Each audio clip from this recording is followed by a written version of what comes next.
Hello, I'm John Davis. I'm head of the technical department at ACCA. In this short film, we're going to be speaking about the issue of bribery and what the increasing level of regulation of bribery means for businesses. And to join me in this discussion, I'm pleased to welcome John Burbidge-King, who is CEO of Interchange, a company that advises businesses on how to mitigate bribery and other forms of ethical risk. The starting point for our discussion is going to be the UK's Bribery Act of 2010. Now, this was a piece of legislation that many people had been calling for some time, since the UK's long-standing anti-corruption legislation and the way it was being enforced was thought by many to be not keeping pace with the UK's obligations under international treaties. The new Act has modernised and redefined the statutory offences of giving, offering and taking bribes, but the element of the new law which has attracted most attention, particularly from businesses, has been the new corporate offence of bribery. This is potentially a far-reaching provision since it applies to all UK businesses as well as to any business that conducts any business in the UK. And what it means is that any business that is covered by the new Act can commit the new corporate offence of bribery if any of its employees, agents or intermediaries offer, give or receive bribes and the business concerned fails to put in place what the law describes as adequate procedures to prevent those individual acts of bribery from occurring. John, first of all, your company advises businesses all around the world. What would you say is the current level of awareness of bribery risk? I engage with companies big and small, and they understand what is meant by a bribe. However, there is some confusion about the applicable legislation and legal terminology, as highlighted in the ACCA's recent excellent report on combating bribery in the SME sector. Bribery and corruption can be expressed in different ways worldwide, in legislation and in dialogue. Therefore, when engaging with our customers, we define corruption as the abuse of power for personal gain. Now, that power could be exercised by anyone in authority, be they a government minister or a procurement manager. So, corrupt acts in the pursuit of that personal gain may include committing crimes of demanding or accepting bribes, fraud, theft by deception, theft, stealing the property of another, and money laundering to move the ill-gotten gains. Now, these are often transacted by electronic transaction, which of course generally leaves a trail. Now, this all tells us that companies need to address corruption risk in the round and not segregate and separately manage each of these vulnerabilities. Most people understand what a bribe is. Petty bribes are those demanded or offered to an official to secure services for which a person is ordinarily entitled to. Examples would include paying a customs official to move goods out of the docks or to have an electricity or telephone line installed. These small grease payments are known as facilitation payments.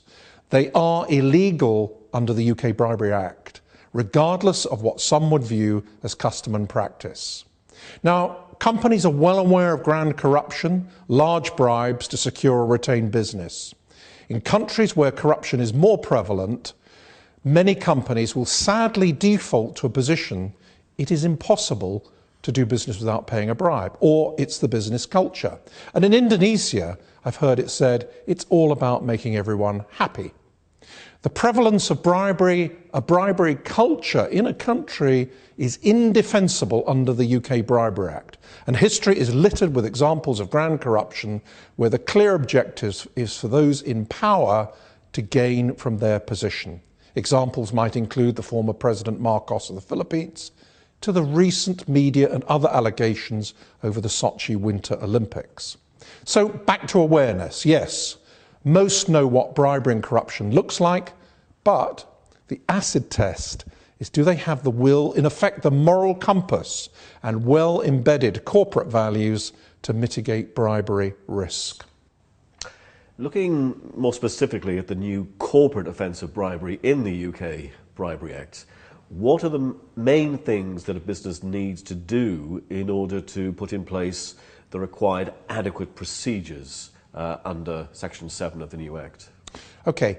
The UK Ministry of Justice guidance to the Bribery Act, which is a statutory requirement, sets out the adequate procedures organisations are advised to adopt to prevent bribery. Now, adoption of these principles is not mandatory unless the business is regulated by the Financial Conduct Authority, in which case they are a requirement. Evidence of these adequate procedures is the only legal defence an organisation has against a Section 7 or corporate offence of failing to prevent bribery. These 6 principles in the guidance are, in brief, proportionate procedures, covering the management of agents, other third parties, hospitalities and gifts, entertainment, as well as mechanisms to report bribery. Top-level commitment, leadership from the board and throughout the organisation.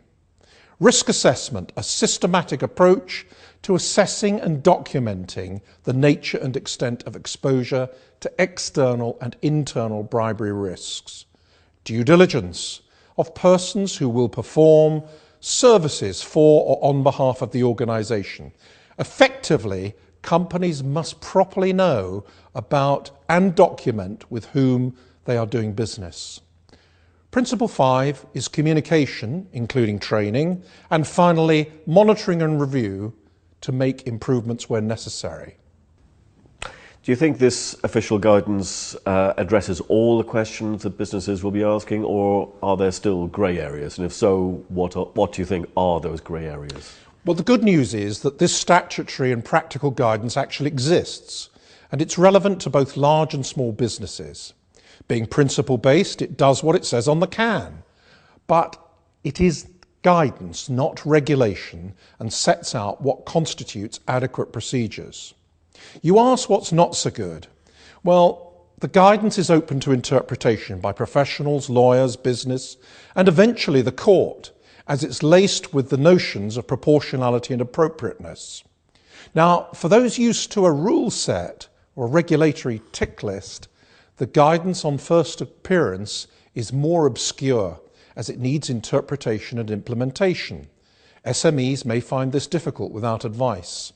Therefore, if a corporate ethics wheel falls off, it will be down to the courts, or more precisely, the jury, to decide if the company had a sufficient level of adequate procedures to prevent bribery.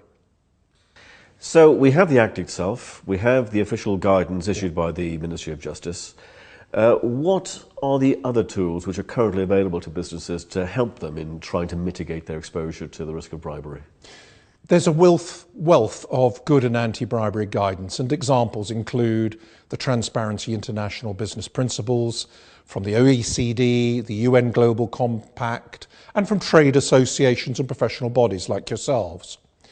But for a resource and time-constrained smaller company, there has been a call for a simpler approach. Hence, British Standards, in conjunction with more than 60 organisations, developed and launched the BS 10500 anti-bribery management system. This is appropriate for large, small and global businesses. A standard has the advantage of clearly articulating and providing a familiar template for embedding adequate procedures as set out in the guidance to the Bribery Act. BS 10500 is not jurisdiction specific either, and it's drawn from a wide range of international experience. Hence, it's being fast-tracked into ISO 37001. It will be of value to companies regardless of nationality or domicile. Because these standards can be externally certified, they will become the international benchmark of corporate competence in mitigating bribery risk for customers and for companies alike. As you already mentioned, John, we at ACCA last year carried out our own survey, an international survey, into the extent to which the SME sector in particular was impacted by bribery and the risk of bribery. And one of the striking findings from this survey was that a large majority of the SMEs that responded to our questionnaire did not want to see any differentiation made between the demands made of large companies and public bodies on the one hand and SMEs on the other hand. Now that I think is quite interesting, given that in the UK over the past year or so there have been calls in many quarters for SMEs to be treated differently from larger companies. So the feedback from our survey suggests that many SMEs do not want the law to treat them differently or more leniently. Did that surprise you or encourage you at all? Well, given my earlier comments and the findings of the ACCA report, it is often difficult for a company to identify and take the appropriate steps of adopting a robust anti-bribery measures. But SMEs, large companies, international, domestic, if they aspire to be top-notch world-ranking business, there really are other reasons why addressing bribery adds value, and I'm going to raise a few of these. Why?